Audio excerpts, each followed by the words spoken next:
Hello, everybody. It's me, Bigfoot, Michigan Rob. It's Saturday. It's September 16th. Time for another cryptid encounter story, either Bigfoot or Sasquatch.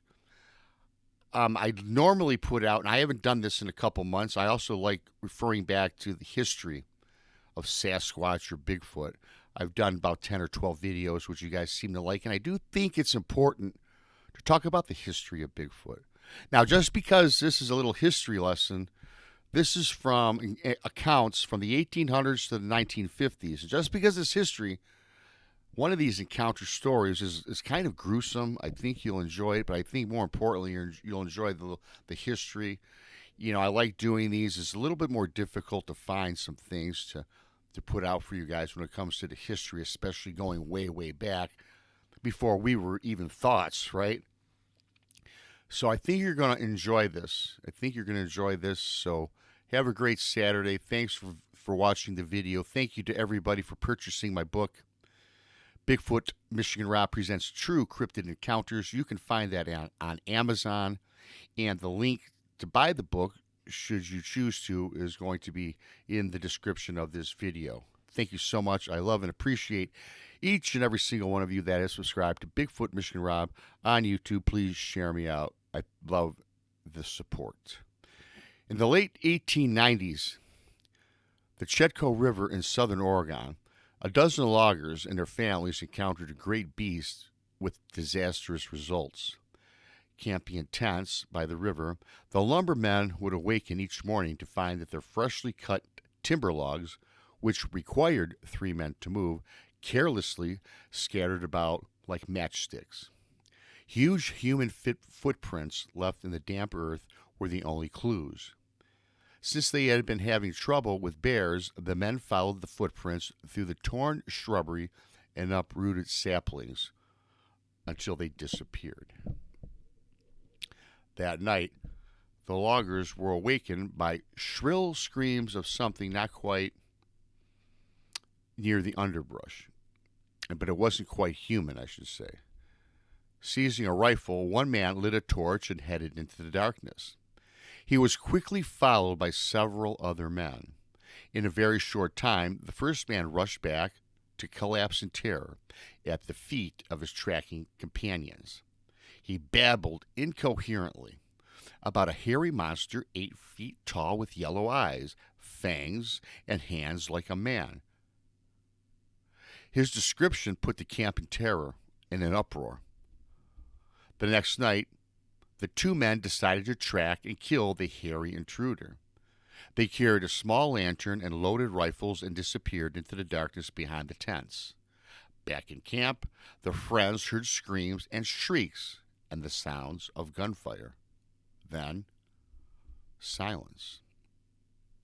When the 2 men did not reappear, the other loggers grabbed lanterns and torches, and while firing their guns into the air, set out in search of their comrades. A half-mile from camp, they found the scene of a desperate struggle. Broken and bleeding, arms and legs ripped from the torsos. Their 2 friends lay scattered all over the place.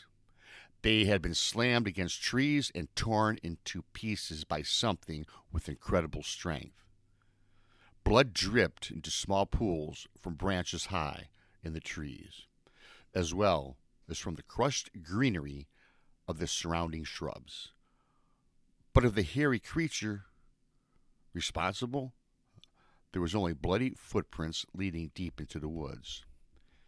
The loggers struck camp and left the area the next day. Professional hunters entered the forest in the days that followed, but found no sign of the creature. Skeptics, no doubt, will not be satisfied, everybody, until they have a body, as we all know. However, this was almost the case in 1884 when near the city of Yale, British Columbia, a strange creature was captured that some called a young Bigfoot. Jacko, as it became known, was something of a gorilla type standing 4 feet tall by 7 inches. Weighing maybe about 130 pounds. While being transported, Jacko mysteriously disappeared and was never heard of again. The arrival of the 20th century ushered in a new wave of Bigfoot encounters. According to the Victorian colonist in 1901, Mark King, one of the best timber cruisers, that is, men who search out goods, accessible stands of timber for the logging companies, in the province, who was known as a fine man with an enviable reputation for reliability. He was working alone on Vancouver Island, as his Indian packers refused to accompany him. Fearing what called the monkey men, it was the late afternoon when King sighted the man-beast. It was bending over a pool of washing some roots. On seeing or hearing King, it gave a startled cry and ran swiftly up the hillside. King described the creature as covered with reddish-brown hair, and his arms were peculiarly long and were used freely in climbing the brush about the hills. Sounds kind of like mine, don't it? Reddish-brown, long arms. Again, history, you guys.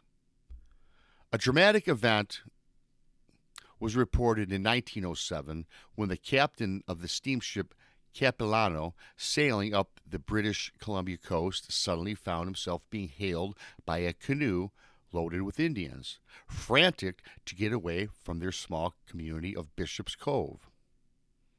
They had been scared away by a monkey-like wild man who appears on the beach at night, who howls in an unearthly fashion between intervals of exertion and clam digging.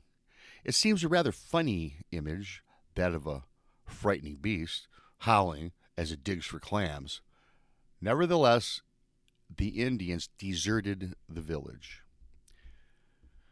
In 1924, saw two of the most famous Bigfoot sightings. The first involved the astonishing history of Albert Ostman, who I did a story on earlier, you guys, who claimed he was kidnapped by a Sasquatch and held captive for a week.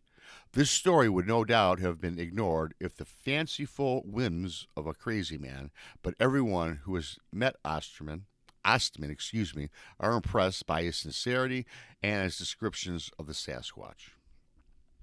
The second case is far more violent and involves the story of four miners attacked in their log cabin by several rock-throwing ape-like creatures in an area of Washington state called Ape Canyon. Again, you guys, I did something on Ape Canyon. Once again, their story checks out, and the witness who saw the men after their ordeal were absolutely certain that they were in such an emotional state that something pretty scary must have happened to them. One must bear in mind that these were tough, rugged, seasoned miners who were not disposed to show any emotions, particularly that of fear. Subsequent decades saw many encounters and newspaper reports of sightings and footprints as evidence. But as per usual, they were regarded by most people as pranks and hoaxes with eager or over-imaginative minds. May 1950 saw the disappearance of experienced mountaineer and expert skier Jim Carter in Ape Canyon. He was part of a 20-strong climbing party from Seattle, and search parties combed the area for weeks and found nothing. His tracks in the snow showed that he was running at a great speed, as if to evade capture, and had even jumped over great crevices. Several members of the party did comment that they felt that they were being watched by something or somebody and could feel the hair on the back of their necks stand up. As to what had happened to him, two members of the climbing party, Bob Lee, a well-known mountaineer and the 1961 Himalayan expedition leader, and Dr. Otto, the surgeon for the Seattle Mountain Rescue Council, concluded that the apes got him. Another significant sighting in the annals of the Bigfoot had occurred in 1955 when William Rowe sighted a female Bigfoot near the town of Tetzwan Cache, British Columbia. This case is significant because of the level of detail that the witnesses is able to remember about the capture. William Rowe was so confident in the truthfulness of his story that he even signed an affidavit in front of commissioned governmental officials. Again, a little bit short for you guys, but the history of Bigfoot from the 1800s to the 1900s, a lot of those you can look up. I've done the case on Ape Canyon on the channel. I've done William Rowe and Mr. Osman.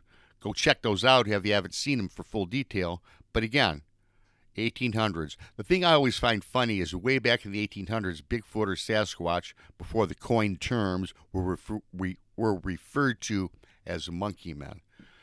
Well, if you're in my camp, I don't call Sasquatch, I don't call Bigfoot a monkey. It's a humanoid. It's something. But I'm not in the ape camp, just for the record. I am Bigfoot Michigan Rob. Please subscribe to my channel. Please share me out. Buy my book, Bigfoot Michigan Rob Presents True Cryptid Encounters. You can find it on Amazon. Again, I appreciate each and every single one of you for coming on in. Don't forget the super thanks is open should you care to donate to my channel. Love you. Appreciate you. Go Lions on Sunday. Bigfoot Michigan Rob is out.